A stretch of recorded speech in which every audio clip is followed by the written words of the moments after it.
This episode of the Adam Messer Show is brought to you by Valhalla Books. Valhalla Books, The Devil's Due Anthology, is a dark horror spec fiction, and it's coming out on Halloween, so you can check out more information on Amazon.com. I'm really excited to have you back, Mark. We were just talking, wrapping up the end of the last hour, we were talking about writing. You're a gay horror author and talking about representation in the field for writing. And so can you kind of expand a little bit more, because like over the break we were talking a little bit more about it. Can you expand some more on that, because I know you're very passionate about it? Well, I don't know, I just feel like I want my stories to be accessible to everybody. Yeah, because that was one thing I ran into with some of those earlier publishers I mentioned, where they didn't think like a straight audience would be comfortable with that. Mm-hmm. I think, they were obviously of a mindset that is fading away, and they were highly underestimating the horror audience. Mm-hmm. Because I have found that I do think like straight readers appreciate seeing new kinds of characters and new perspectives, which give new takes on stories. So I do want it to be accessible, and just because my characters are gay does not make it inaccessible to straight people. But I'm always thinking about who I was when I was growing up.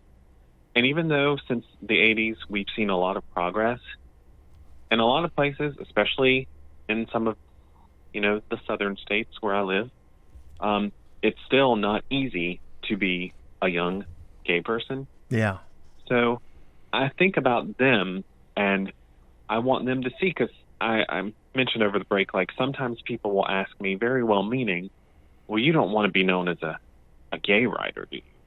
And my question is, absolutely I do. I mean, I'm not just a gay writer. I'm not just a horror writer. I'm not just anything. But I embrace that because, again, I want some young gay person who wonders, like, can I be a part of this genre that I love? That yes, you can. And so it's for them, like, they it's like need playing to see it forward because, for the next generation, right? Yeah, because again, I mentioned before how it just opened up my world when Clive Barker like publicly came out. Mm-hmm.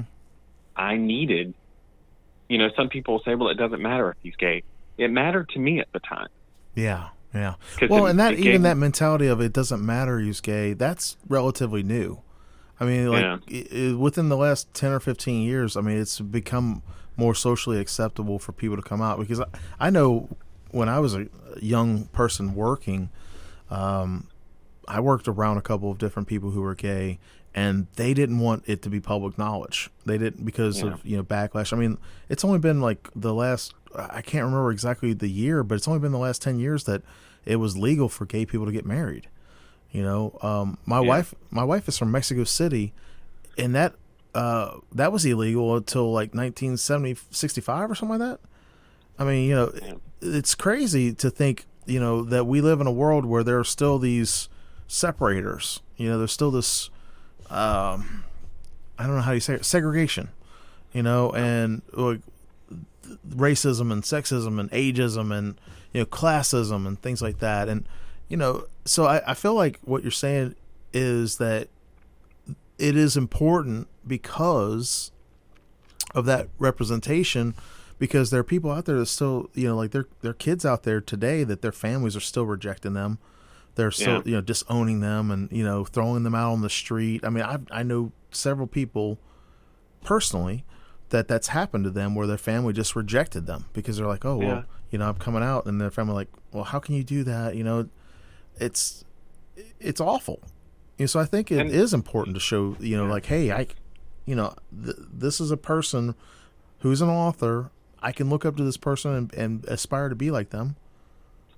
Yeah, and, for all the progress we have made, which I'm very grateful for, that kind of stuff still happens. Every day. Especially down here. And I do think there's a very talented black horror author, Tanana Reeve-Dew. I'm not sure if you're familiar with her work. But she's talked about, the experience of being a Black horror writer, mm-hmm. and how, sort of like I said initially, like I never wrote gay characters. She was saying when she first started writing books, she was writing all white characters because she loved horror and that's all she saw. Yeah. And she didn't think she could write Black characters and be a part of the horror genre. I've known some female authors that have like had pen names, like they're sci-fi authors, and they've had pen names just so that it would seem like they were a white dude. Yeah. And, I encounter some people who get very uncomfortable when we start bringing up the subject of diversity mm-hmm. in the genre. But I'm like, we have to talk about it if we want it to get better. And I mean, it is getting better. I mean, we've made a lot of progress, which I'm very happy about. But, we could still do better, but we have to talk about it and acknowledge it. That's why people get very upset if we talk about how so many anthologies, which is getting better. Yours is a great example of an anthology that is full of diversity. But there are still a lot of anthologies that come out and it's just a bunch of straight white men. Yeah, and nobody, by the way, we're not hating on anybody here. We're just trying to talk about like the industry in itself is changing, and the what people expect is like, straight white dudes. That's what the horror genre's been. That's what sci-fi's been, and it's changing. So like, don't take it as we're trying to hate on anybody. Nobody's trying to hate on anybody. That's what I think breaks down the conversation is they think if I say, where's the diversity in this anthology? Right. And they say, well, it should just be about quality. Well, I'm not saying straight white men are not making high quality work, but so are a lot of other groups. Yeah. So it can still be high quality. And, so just, I don't know. I love seeing because again, like I said, the more diverse the pool is that you're drawing from, the more rich the stories are going to be because you're going to get a lot of different stories. I mean, I read some of the Tenere Do stories and I'm like, I couldn't have written that because I haven't had the experiences she has had. Mm-hmm. So she's seeing it through a lens that I may be able to understand, intellectually, but I can't understand it emotionally. And therefore it gives her story a flavor that, I couldn't do. And I feel that way about myself. Like maybe I can do a story that somebody else couldn't. We may write stories on the same topic, but we're going to come at it in such different ways, which, like I said, just completely enriches the genre as a whole. Yeah, exactly. Like that last hour when we were talking about the scene where Berkeley and his lover, he realizes that his lover's crazy, and he's like, how could I not see this? You could interject anybody into that scene. Mm-hmm. It doesn't matter what the background is or where they're from. Anywhere in the world, you could do that. You could, 5,000 years from now, you could interject somebody from the future or the past into that scene because we've all experienced that. We've all been hoodwinked or, been caught up in that attention and that love and all that. And I feel like that's what it goes back to is the human condition. These different labels and these different things that we have, it's just a diversity of the way we have lived and the experiences that we have, but we all have the same emotions. I mean, it's not like different people have different emotions. We all have the same thoughts. It's just our experiences and being able to share, like you said, you wouldn't be able to write that because that's not what you've experienced. Yeah. But when you read it, mentally and emotionally, you've experienced it. You know what I mean? Because of the author's storytelling. And that is something else I think can be very powerful, which is why I also like to read diversely. Yeah. It's because, you can see that we all have a core that isn't that different. And I can relate, because there's a lot of times where you think, oh, that person is so different from me, I can't relate to it. But when you get down to it and read about it, you see well, I can empathize with it because, that's what really empathy is all about, is being able to put yourself in the shoes of someone who is vastly different than you. Oh yeah, I completely agree with you.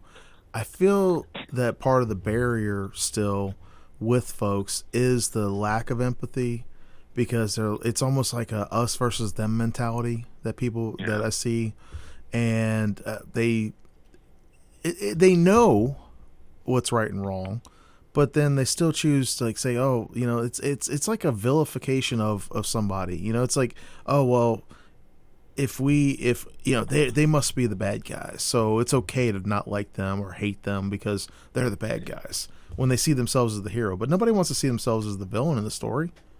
Yeah. You know? And I think villains work best when they are more complex and not just mustache twirling, you know, cartoons, but like, you know, have muscles like Gaston, you know? Yeah. Like you don't have to condone them, but like, can you understand what led them to where they are? Mm-hmm. How I think the Joker movie, like this most recent Joker movie, where you know he's just a regular guy that just kind of gets. We've got to do the station ID, everybody. We're here at WRUU, LP Savannah, Georgia, 107.5 FM, WRUU.org. We are Savannah Soundings Community Radio with Global Soul. Sebastian, would you mind playing a little bit of live music for us? Here's Sebastian Messer playing it for us, everybody.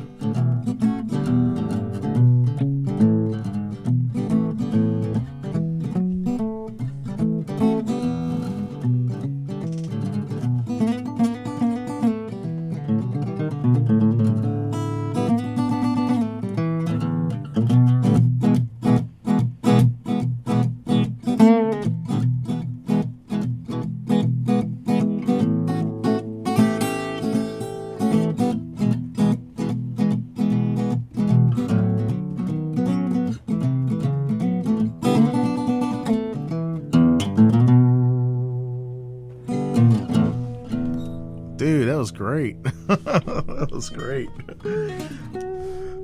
Thank you, Bess. That was awesome. I love the fact that you play live music here on the show with us. What do you enjoy about it? I just like being able to play for the show. Yeah. He's always playing. It's pretty awesome. I know with school and work and all, you haven't been playing as much, but I'm glad that you still can play. I still try to at least play a little bit, even if it's like 10 minutes or something. Yeah, that's fun. So Mark, you know, that kind of brings me back to that conversation that you and I had, like when we were talking about 2B, and you asked me how I felt, you know, about the characters being gay and whatever, and you know, can you kind of talk a little bit more about that, because I feel like this is an important subject, you know, and I feel like, you know, the fact that you even felt the need to ask me is, you know, important, and that, you know, maybe this conversation can help somebody else out there. Yeah. Well, I guess I asked you because, I mean, the main character in that was always going to be gay. But I will admit I'm not one who writes a lot of like love scenes or sex scenes. Yeah. I'm more of the lead up to the moment and then cut to the next scene, because that part's not really that integral to the story. But in this case, I felt it was integral to the story. And I just wanted to make sure, because I felt like what you knew of my work up until that point, you know, I didn't really delve into that side of things that much. So I just wanted, you know, I guess more to give you a warning.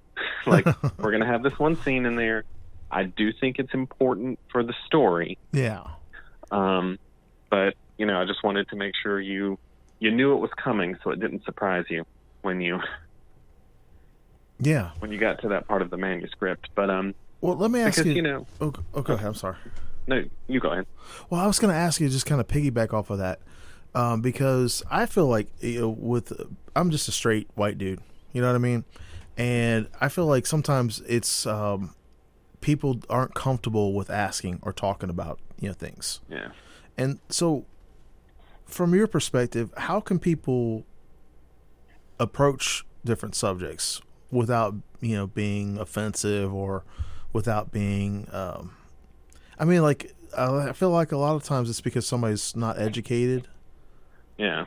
They might have good intentions, but sometimes they're not really, they might be kind of like, for example, the older generation, this is the way that they were raised. But there's a lot of folks that are trying to be, more understanding and not, they're trying to like walk away from that. You know what I mean? Yeah. Like, just because it was always like that or that way, it doesn't have to be like that. So what do you think is like a way that people can kind of, broach that subject? Well, I mean, for me personally, I'm very open to anyone who has any questions, as long as they're coming from a place of, I genuinely want to learn about this. Like, I don't know enough about this, so I want to know. And I'm not going to, hold it against someone because they don't have much experience with gay people. But, like, if they're genuinely, just interested in finding out more, I think that's great. And I have had that, because I'm just the G of the LGBT, but, I do know other people. I know trans people, and I've had people come to me and ask questions about, for instance, in 2B, I have a character that's non-binary, and I know that's something people don't know a lot about. And I recently had someone come and ask me, what does that mean? Even though I'm not, non-binary. So one of my first responses is, if you know anybody who identifies as that, get to know them. Ask them some questions, but I can tell you what I know based on, the people I know. And I'm not offended by the question because it's coming from a place of genuine curiosity to learn more about it. Yeah, I think that's important. I feel another way that people can approach it is to try to look at a person as a person first. Yeah. Not necessarily from their sexual orientation or their skin color or whatever. Because I feel like that's an identifier. Yeah. But again, it goes back to our emotions and our thoughts. And, it's like, okay, yeah, I mean, Mark is my friend. You know what I mean? I don't say Mark is my gay friend. That's not the first identifier. I really wouldn't even bring that up unless it was like a topic of conversation. It's just that I look at you as my friend. And I feel like some people, they want to categorize stuff so much, and they're not willing to be open to different viewpoints or whatever. Yeah. And that's just something that I think is a challenge still. Yeah. And I always appreciate it when people are genuinely, they recognize, basically at my core, we're both just people, but then they are interested in, I love it when somebody asks me, like, what was it like for you growing up in the South in the 80s? Right. Because that says, they sort of accept me as just another person like them, but they also recognize I was going to go through some things. I mean, everybody goes through things. Like, you've gone through things I'll never go through. And when we're interested in learning, what did you have to go through that I didn't? That's when I feel like real connections can be made, because then it just shows we're trying to understand each other better. Well, that like when we had that conversation and you asked me how I felt about, you with the writing for the story, about it being, focused around gay characters, I was like, I want to support you 100%, but I knew, like, when you were talking about it, you had said that you'd had some rejections from previous publishers, and some people, they don't, almost like you were talking earlier about, like, the diversity with some anthologies or some of these stories that you see. It's just like one, these straight white guys, right? Over and over and over again. And it's like, where's the diversity? To me, when you asked me that, I was like, oh man, this, you've been burnt before with this, and I wanted to make sure that I was doing my part, that I had that responsibility to make sure that you felt comfortable working with me, and that we looked at it from the perspective of like, how can we do this, and where it is the way you want it to be. Because I mean, honestly, I'm not going to be with Valhalla Books. I'm not going to be putting out like a book farm. I'm not going to have story ideas that I get ghostwriters just to pump out books. I want to work with authors who they have a story idea, and I'm very hands off when it comes to the story stuff. The only reason why I asked you to make a change with the anthology was because of the theme of the anthology, and it was a change that I felt like it wasn't the right fit. Like, your story was a good fit for the anthology, but that one part was not. You know what I mean? And then the way you rewrote it was perfect. With this book, it's like, okay, well, you got some really hard subjects in there that you're talking about. I mean, like, it's, talking about trauma. I mean, like, I think people, can definitely identify with, traumatic experiences like that. And I feel like that's important. I mean, like, but having those conversations, though, building that trust and having those conversations, I feel like is a good way to be able to have more diversity and inclusive representation of people. And because if they want to be there, I kind of look at it like sports, man. Like when they used to ban African Americans from playing different sports, they had their own, like the baseball leagues. You know what I mean? When they started integrating folks into the leagues, I mean, look at basketball, baseball, football, soccer. Look at all those different sports. Look at dance. Ballet, for example. Ballet. When they used to have it separated, it's enriched by having people who want to be there. Doesn't matter what their background is, or what their orientation is, or whatever. They want to be there, and they're bringing their A game, and they're showing the world, hey, this is, I might look different, or I might have a different perspective or background than you, but I'm doing this thing that we all like doing. And that to me is what I feel like is important. It's like, okay, well, like I said earlier, I don't feel comfortable saying, hey, I'm going to write from the perspective of a gay character. But like you said, you like seeing people court that. And I feel like it's cool too. Like I'm like, 20 years ago, it might have been a little different. And I only say that because we're about the same age, and growing up the same way. It's like, you never saw gay characters in the horror movies unless they were getting killed off or something. Yeah. They used to have the joke like if you see a black guy in the horror movie, he's gonna be the first one to get killed off. Yeah. Today it's different, and I feel like that's important because it's like, okay, we're making good changes here. Yeah.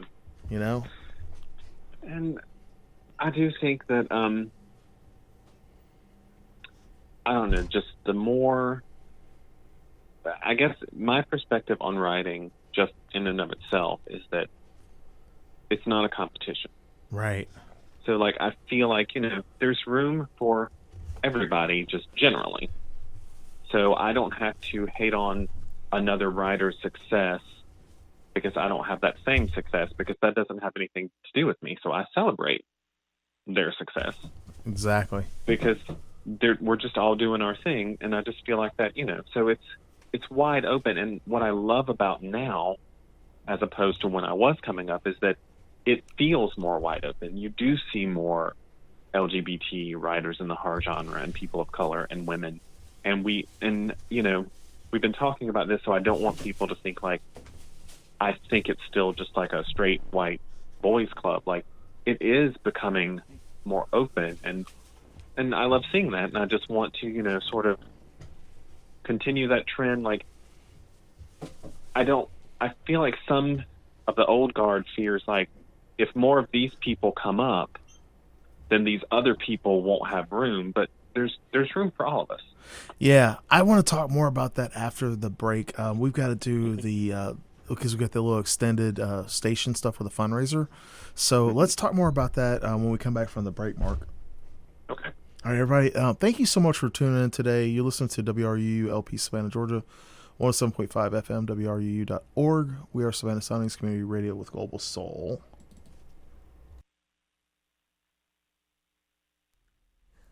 We need your support.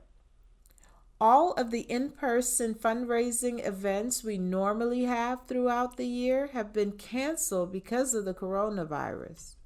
Supporting WRUU with your financial gift is very important to us, and it is an easy thing to do. Contributing at the WRUU website, wruu.org, is so easy. We accept major credit cards for one-time donations, and for monthly gifts we use PayPal, a trusted and convenient transfer method used for all kinds of online transactions. If you prefer to write a check and mail it in, you can do that too. Find the details for all the payment methods at wruu.org. And thanks for your financial support of Savannah's best local talk radio, as voted by readers in the most recent Connect Savannah poll. WRUU 107.5 FM. We need your support. All of the in-person fundraising events we normally have throughout the year have been canceled because of the coronavirus. Supporting WRUU with your financial gift is very important to us, and WRUU lets you set the amount that you want to give to continue receiving our programming. Unlike just about every other company that you might support this week, if you like us a lot, you can give us a lot. And if you like us a little, you can give us a little. So many other media outlets are going behind a paywall.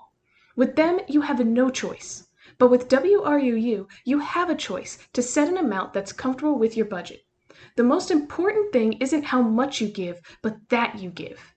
Every dollar helps the station provide the music and talk programming that you appreciate. So today, go to WRUU.org and donate with either credit card or PayPal. And thank you for your financial support of Savannah's best local talk radio, as voted by readers in the most recent Connect Savannah poll, WRUU 107.5 FM.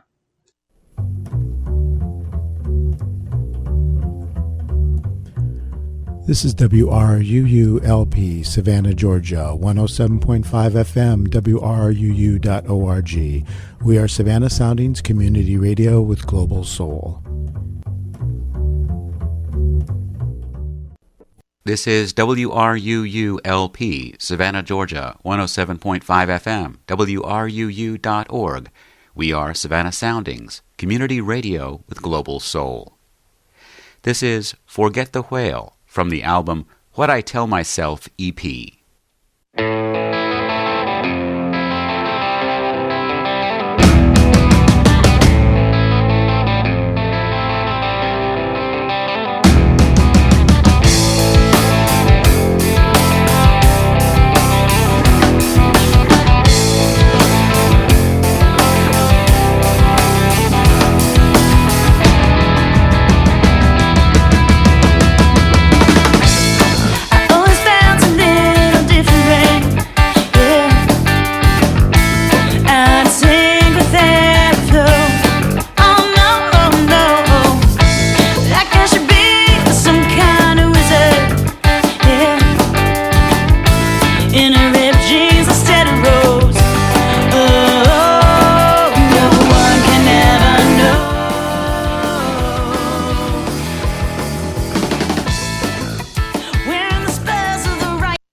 Here is Sebastian Messer playing some live music for us.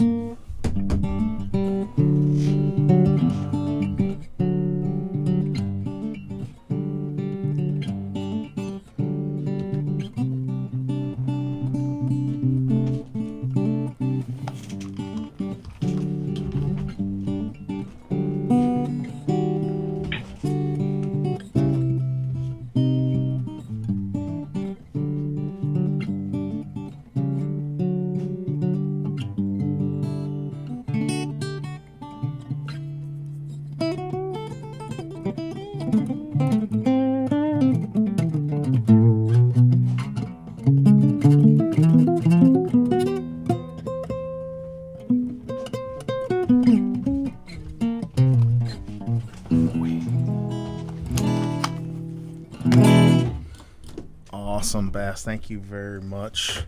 Okay, so we are back on for the final half hour of this show with Mark Allan Gunnells. This is the Adam Messer Show. I'm your host, Adam Messer.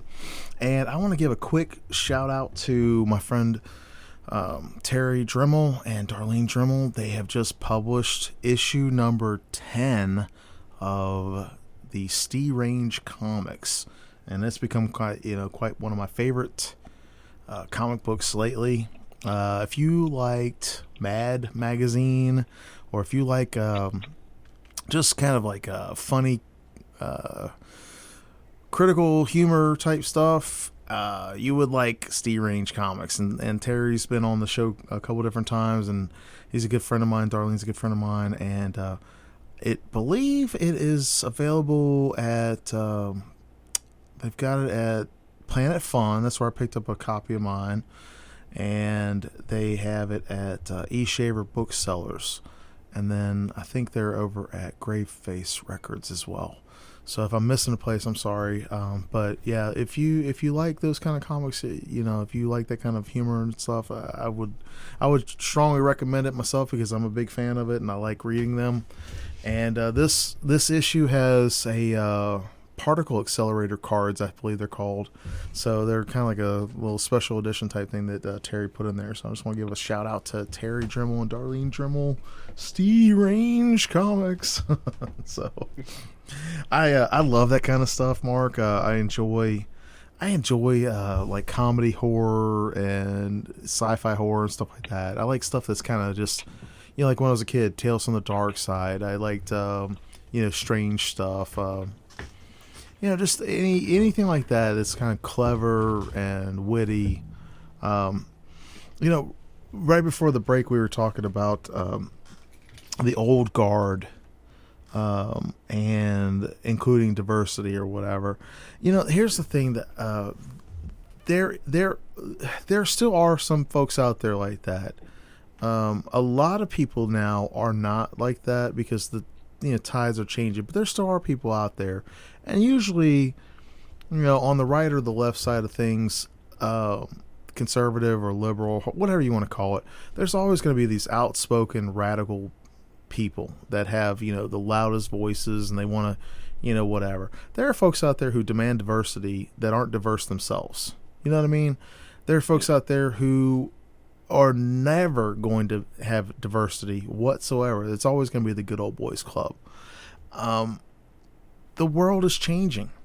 Times are changing, and they're, especially with the internet. 20 years ago, I would have never met you if we didn't have the internet. We'd live in two different towns, but luckily we have a way to connect with people. We have a way to, become friends online, and, do the, this, us talking on the show today. So I am glad that, things are changing and that things are getting better. There's still a lot of work to do, and, from my perspective, I feel like the more folks who are able to sit down at the table and talk, and they realize, hey, you know what, we're not so different. We are different, but when it comes to the human core of who we are, we're not, Yeah. I think that the more folks like that, and as the generations coming up, as they see that, they're going to be, it's not going to be so much of a thing. I kind of look at it like, I wish that Star Trek was a real thing in some ways, because they tried to overcome all that, and the future is a lot brighter. But then sometimes I see, like, oh my gosh, the internet, that it's like, we thought that it would make everything more like Star Trek, and it's been reduced to, like, sometimes the worst dribble of the world, Yeah. And I don't know. I think we see the most change and social progress just when people get to realize they know people that they were previously afraid of. Yeah. Like with the LGBT issues, like, I feel like when someone in a family comes out and then that family realizes, oh, well, Johnny's not this thing that I thought they were in my head. Mm-hmm. He's Johnny. And it helps them sort of re-examine their preconceived notions. So, and that's one reason I do like to talk about these things. It's just because the more people you know who are different than you, the more you can find the things that aren't different about them and the common ground that you can share. And, you know, and I do think it is really starting to open up. I feel like those publishers I met at the beginning their thinking was outdated. And like I said, I really think they were underestimating the sophistication of the horror audience. The horror audience loves new stories. It loves new voices. And, you know, and as much as I talk about this, you know, my advice for people out there is, and this has, you know, really nothing to do with gay, straight, whatever, write the stories you are passionate about writing, and then just try to find publishers who are also excited about that. Yeah. Because ultimately you can try to, like, I'm going to write what I think is going to sell, but you really can't control that. So if you write something you're not passionate about just because you think it will sell, maybe it will sell, but then maybe it won't, and then you don't even have the pride in a work that you really believe in. Oh, I agree. So, I agree with you, Mark. I think if anything that you said today, that is being genuine and true to yourself. You know, I see that a lot. It's crazy. I just watched this show or this movie. Or at least I watched the first half of it. I got to finish watching it, but it's called Authors Anonymous. And the lady that played Penny in The Big Bang, she's one of the main characters in it. But it has these, it's focused on this author group, and it's like one of those mockumentary type shows. But it hits the nail on the head on these different people who are authors. You know, different, you know, I guess tropes of whatever of these authors. And you got one of the characters is it's a husband and wife that started the group, and the husband is only doing it because he really wants to support his wife, who wants to be a full-time author. He's an optometrist. There's one character in there who wants to play the role and, you know, play the author or whatever. There's one guy on there who's like, he actually hires a ghostwriter to put his book out, and he always refers to himself in third person. There's another character who's like a pizza delivery guy, and he's actually a good author, but he doesn't really doesn't believe in himself so much. And then Penny, I don't know her name in the movie, but the lady that played Penny on The Big Bang, she plays this role of an author who catches a break with an agent, and all of a sudden, like, the group starts kind of, you know, hating on her and getting a little jealous of her. Well, the one guy that is the good author but doesn't have the confidence, he likes her, and it's, you know, whatever. And it was so funny because I've seen those same folks online, like in the different author groups and stuff like that. I've seen the same ones. Like, you see the same questions over and over and over again, and, you know, and you see the same folks that, like, they think that their stuff is so great. Like, I saw somebody post a pre-order for a book for next year for an ebook, and they set the price for $20.99. And they posted in there that the publishing date might get moved because they still haven't finished writing the book. And I was like, what? And somebody asked, well, why is the book so expensive? And they said, oh, it'd definitely be worth it. And it was one of those people that they were so full of themselves, like they thought that they had the world's greatest idea that nobody had ever thought of before, you know, and they had like a halfway cover. And, you know, I don't like to judge or knock anybody, but at the same time, $20.99 for an ebook is absurd. Yeah. I mean, like, just absurd, you know, in my opinion. You know, so it's funny to see different folks like that, and, you know, but it's also crazy to see people who are talented and they are creative and they just don't have the confidence. Yeah. You know, they feel like they're lacking resources or whatever. you just have to, like I said, be passionate about what you're doing. And, you know, that's going to manifest itself in different ways in different writers. Yeah. Like, for instance, just this past week, I took a break from the novel I'm writing to write some Halloween fan fiction. Yeah. Which other writers would think is a ridiculous waste of time. But I'm like, it was fun. So yeah, I'm all about publishing and getting money. But if I wanted, and here's the thing, if you're writing what you're passionate about, for me, this is anyway how it works for me, it makes negative reviews easier to take, because the reviews that really hurt me are the ones where I agree. Like when they're like, this part didn't work, and I'm like, you're really right, I should have worked on that more. Yeah. But it can be the worst review in the world, but if everything they cite is exactly what I wanted the story to be, then I'm like, okay, it didn't work for them, that's legitimate, but it's exactly what I was going for, so I'm fine. Man, I had I'm glad you brought that up. I had actually somebody leave a negative review on a story that I wrote, and they said that it was the only story out of the anthology that they didn't finish reading. And I was like, they said that it was too long, and I was, you know, it wasn't interesting enough with the tropes to keep them going and whatever. And I was thinking to myself, okay, I get it. I get what you're saying. You know, I understand. And it struck me though, because like I went online and looked this person up. They had a little website or whatever, and they were an English literature major, and they, you know, I just kind of felt like this person was kind of full of themselves. You know what I mean?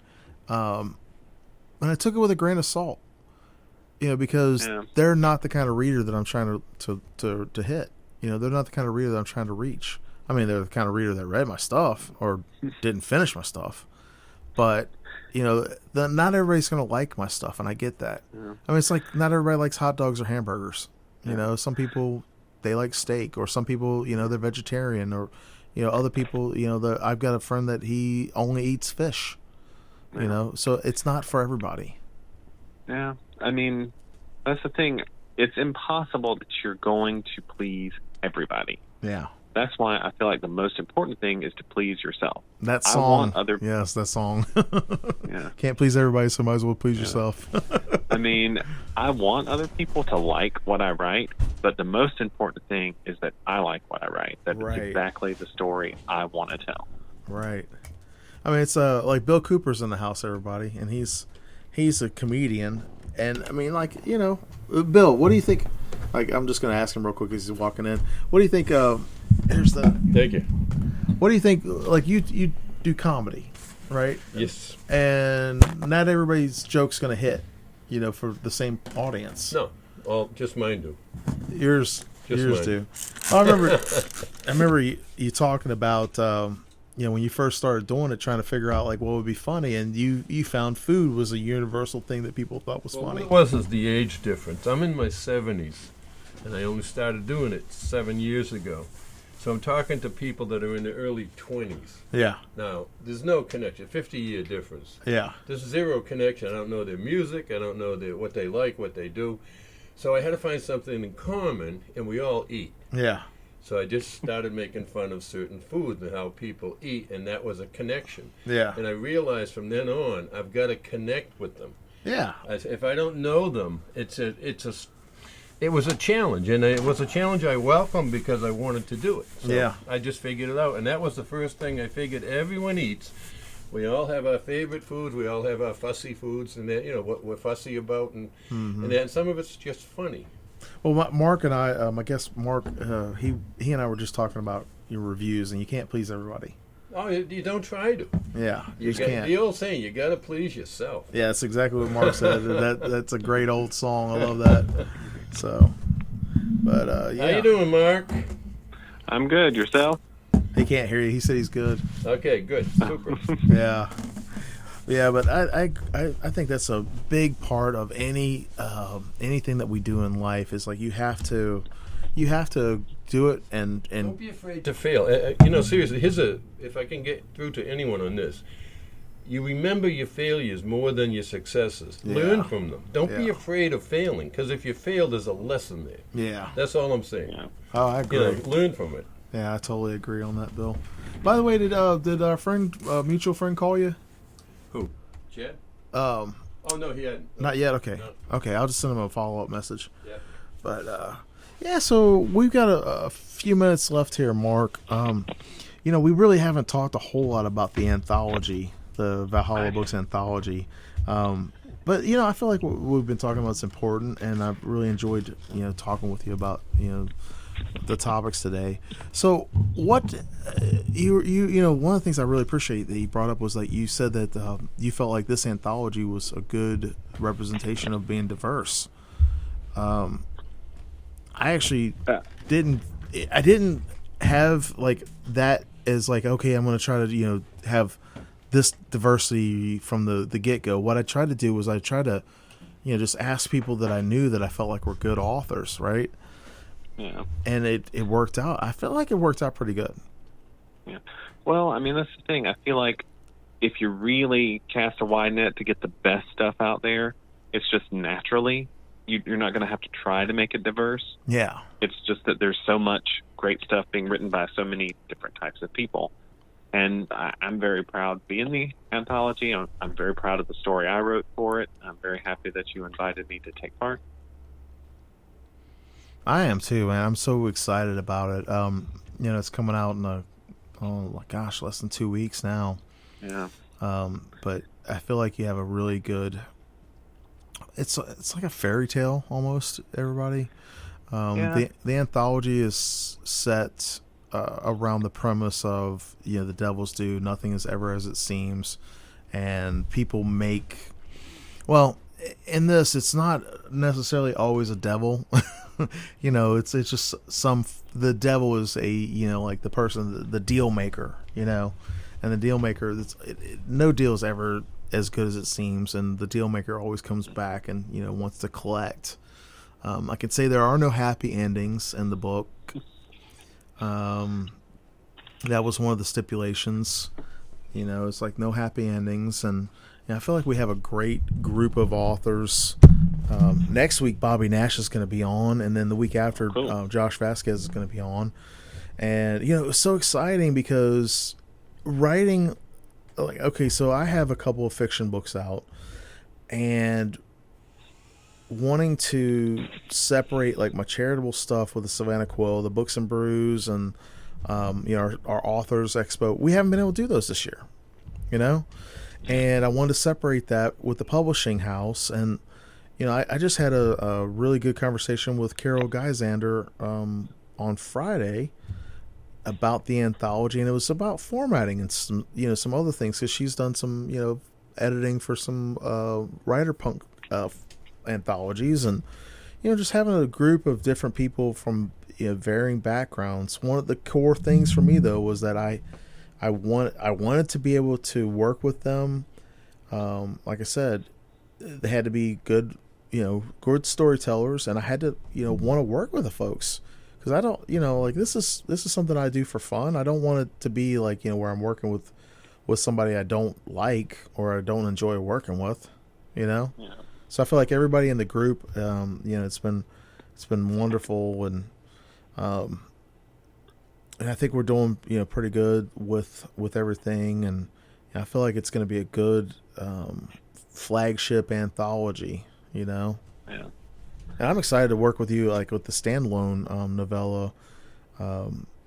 Bobby Nash is going to be another person, and Alidria Hurt, she's going to have a standalone stuff with us, and and I've got to get my personal publishing stuff together, because this year's just been crazy, for me. I mean, like, I wrote that short story that I have in the anthology. It's 10,000 words, and then I wrote a 30,000 word novella this year. I've written a couple of standalone short stories, but that's about it, And I've been I've been doing the radio show consistently. That's one of the things I've enjoyed doing. But my writing, I've been focusing, like, I've worked on the anthology just about every day, since and so that's been taking up a large amount of my time. But I feel like it's important, Yeah. Well, that's the price you pay for being a jack of all trades. Yeah, and talk about writing. With my own writing, I would love for more people to read it. And that's what I'm hoping is that, I'm not going to lie. I would love to be financially independent with my writing. I think it would be great, especially, with the publishing company. It'd be wonderful. That would be great because then it would be a win-win for me and for the authors. We'd all, be able to, wouldn't it be fantastic like if somebody said, hey, we want to license the rights to 2B to make it into a movie? Like, yeah, okay, let's do that, So and I will say one thing. One great thing about an anthology, for me at least, is it can introduce you to a lot of writers. Like, you might buy that anthology because there's one writer in it you really like. Mm-hmm. And then you get introduced to all these other writers that you can then, because I've certainly done that. I've read an anthology, read a story by someone I wasn't familiar with, liked it enough that I started buying their other stuff. So, well, that is a big reason why I thought it was important to make sure that each author has their own author page on the Valhalla books. Yeah. And in the anthology that they all have their bio and link to their work. Because I feel like that's why do an anthology? It's really, because we have a collection of stories. Because I know a lot of anthologies don't have the same kind of universal premise. I know a lot of anthologies are just kind of like a collection of stories or whatever. I wanted it to be, on this one theme, and it's important for me to try to, look at it like, okay, well, that was one of the things I considered, like, hey, this is if you like this story, you might like that story. If you like this author, you might like that author. And that was a big thing for me, was to try to make sure that everybody had this, their own dedicated page on the website, so that they, somebody comes in and they read the blurbs, on the web page or whatever, that they can click on a link to that author's page, Yeah. I think it's a good strategy. Well, I just feel like it's, we're all trying to do the same thing here. We all want to be successful with our writing. Everybody's careers are different, and I see that, there are people that are more serious about it than others. And, and that's okay. That's fine. But I want everybody, I want us all to be successful. I really would love to see that. So, well, Mark, thank you so much for being on the show the last 2 hours. For this episode of the podcast, can you just tell us again the websites that people can check your stuff out at? I have a blog at markgunnells.livejournal.com. I'm on Facebook, Mark Allan Gunnells. You can find me under that name on Amazon. I also have a Twitter at Mark A. Gunnells and a Instagram at make_reading_cool_again. Nice. Make reading cool again. And everybody, thank you so much for tuning in today. If you want to check out more information about the anthology that we've been talking about, The Devil's Due, valhallabooks.com. There's all the information about it, and it's coming out on Halloween. So stay